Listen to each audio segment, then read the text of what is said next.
Hey guys, Vass here from Aussie Playground, and this is my review of the Ofna Buggy8. This is a 1/8 scale 4-wheel drive brushless buggy, comes completely ready to run with the exception of a charger and batteries. Now the car does come with a 1900 kV brushless motor measuring in at 68 by 41 millimeters and is running on a 15-tooth Mod 1 pinion gear. It also comes equipped with a 150 amp Toro ESC, which is also very familiar to the Trackstar ESC that you'd find at the Hobby King website. For steering, they've given us a 6 kilogram Metal Gear Servo, and for suspension, we've got 16mm big bore shocks with aluminium bodies, although they are not threaded. And these are attached to 4mm shock towers at the front and rear. The remote they've given us is a pretty funky looking thing that runs on 4 AA's and comes with very basic trim controls.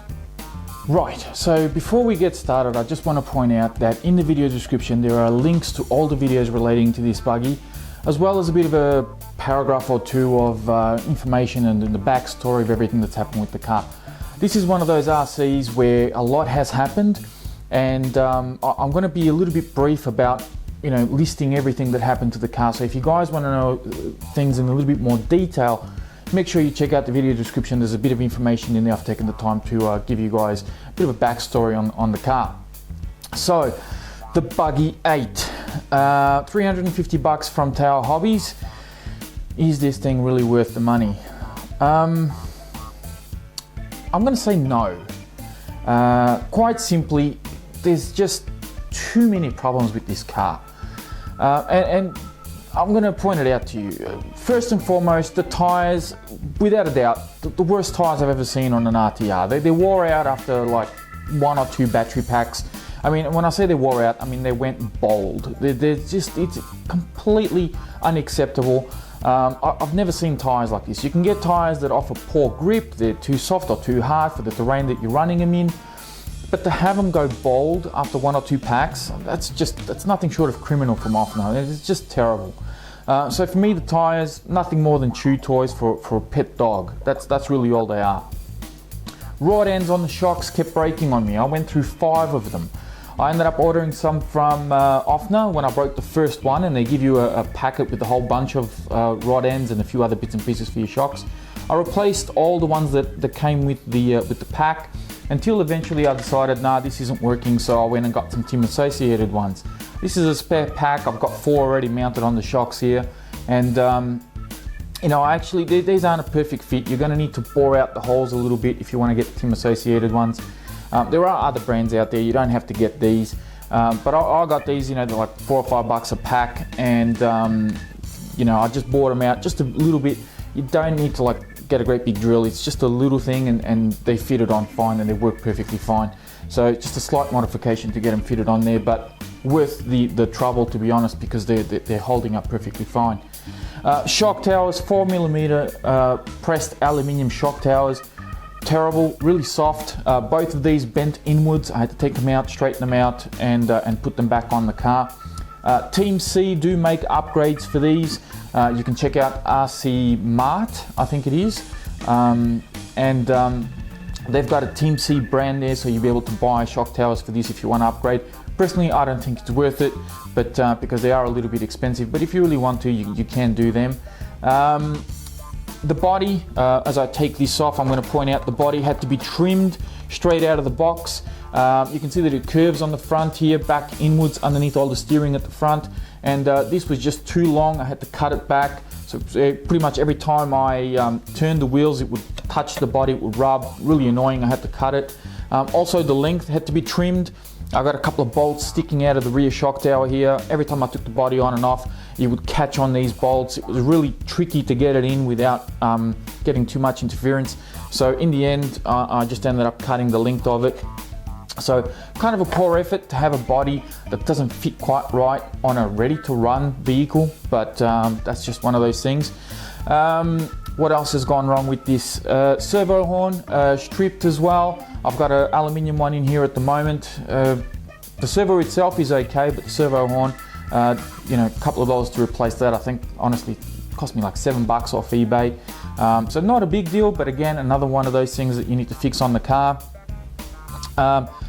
The ball bearings on either side of the center diff, I had one of them fail This is what the ball bearing is supposed to look like when it's intact. This unfortunately is not. That's the inner part and the outer part separated there. So the actual ball bearings disappeared. The whole thing just kind of blew up, and I had to replace the ball bearings on either side of the center diff. And let me tell you, that's not an easy task, because you got to replace the diff oil to be able to get to the ball bearing that you need to replace. So that was quite annoying to do. I mean, it's not an expensive fix, but it is a time-consuming fix, because you got to rip the whole center of the car apart to get to it. Battery trays. The battery trays, you can see you got 2 of them, so you can put 2 S packs, 2 of them on either, or 1 of them on either side to run the car on 4S. Not exactly the best design. The battery straps are a little bit weak. I actually broke one of the battery straps tightening down the battery, so I'm only running 2 on one side. I've got 3 on the other. And the walls that they put on these battery trays aren't very good. They work fine with hard pack batteries, but for soft pack batteries, they kind of slide on here a little bit, and one of my batteries actually slid over the wall and hit the pinion gear, and I've got a marking of the pinion gear chewing into the battery. Now thankfully that didn't damage the battery beyond use. It still works fine, but you know, there's definitely, you can see that there's teeth marks there of the pinion. So a little bit of a worry. There's no barrier or wall there separating the battery from the pinion.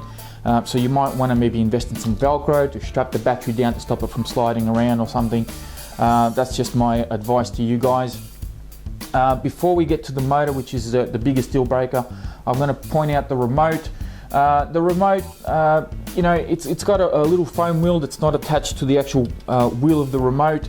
The on and off switch is inside this door, which is really annoying. Every time you want to turn it on and off, you got to open the door up, and that's really where your trimmings and all your adjustments are. You don't want to really be, you know, turning the remote on and off right there, because you could accidentally, you know, hit your trimmings and you'll be constantly readjusting the car. To me, it would have made more sense if they had the on and off switch at the back of the remote, so outside the door, but that's more of a nitpicking thing. But to be honest, the worst thing about this remote is its range. I know, I mean, you can see there that there's no antenna, but I only got about 40 or 50 meters of range from where I was with this thing with some fresh batteries.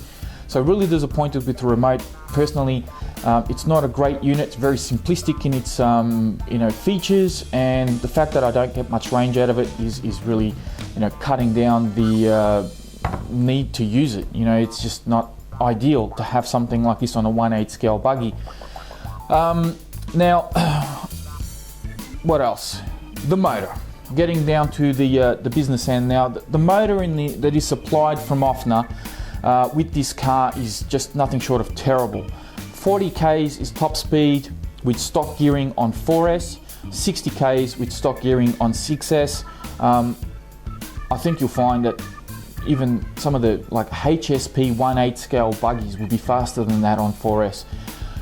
To me, that's not an acceptable speed. According to Ofna, it is, because the motor did seize and I had to get a replacement from them. Thankfully, it was under warranty and I had to ship the original motor back to them, which cost me about 20 bucks or so, and I waited, I don't know, something close to a month by the time I sent it and got the new one.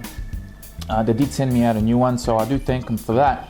But they sent me something that is identical. This one, the original one was branded Ofna, this one is branded Team C. It looks identical to the original, with the exception that this one has a sealed can at the back, whilst the original one had the exposed bearing. But they perform exactly the same. There's really no difference. You can't run the car on 6S in the off chance that you might actually seize the motor. But you know, it's a letdown. It's a deal breaker for me. I mean, how can you have a 1/8 scale buggy that only does 40 kilometers an hour? I mean, that doesn't make sense to me. Cars, you know, 1/8 scale buggies like this should be a lot faster than that, and that is, you know, the primary reason why I would not go anywhere near this buggy again, is because of the motor, because of the electronics. Now, I will say that the ESC has been holding up really, really well. The servo itself has been holding up just fine.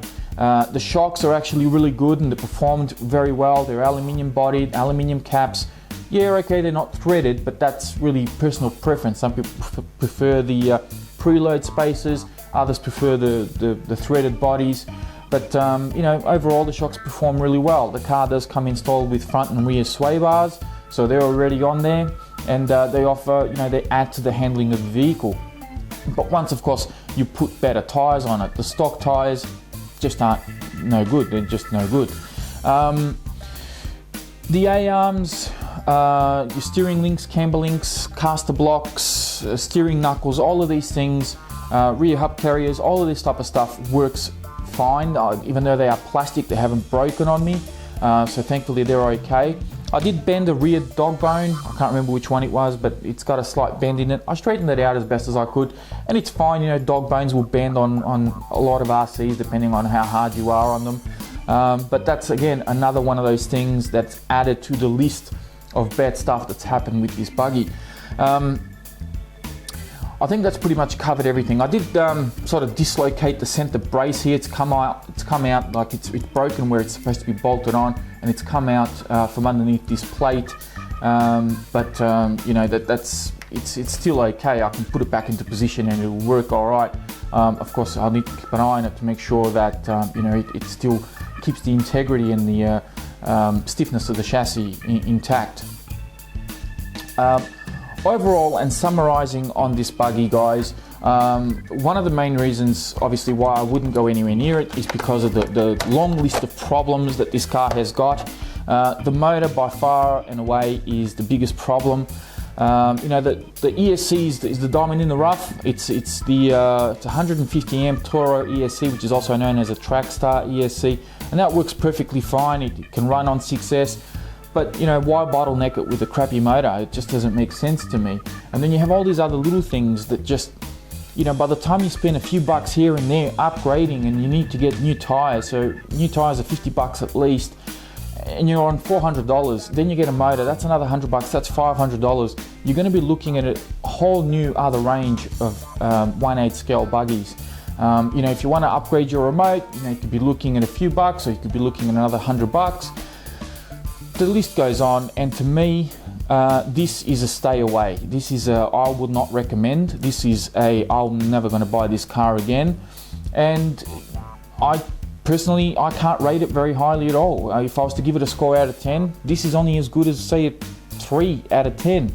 It gets a point for the shocks, even though they come with a crappy rod ends. But the ESC is probably the best thing on this car, and you know, I think that deserves 2 points because it's been performing very, very well given the price of the car. I can't rate this very highly at all. Honestly, I would prefer if Ofna would supply this buggy as a roller and let me put my own electronics into it. Maybe sell it as a, you know, $200 roller kit type scenario. And then let me spend my own money and maybe bring it up to, you know, $400 or $500 depending on how much I want to spend.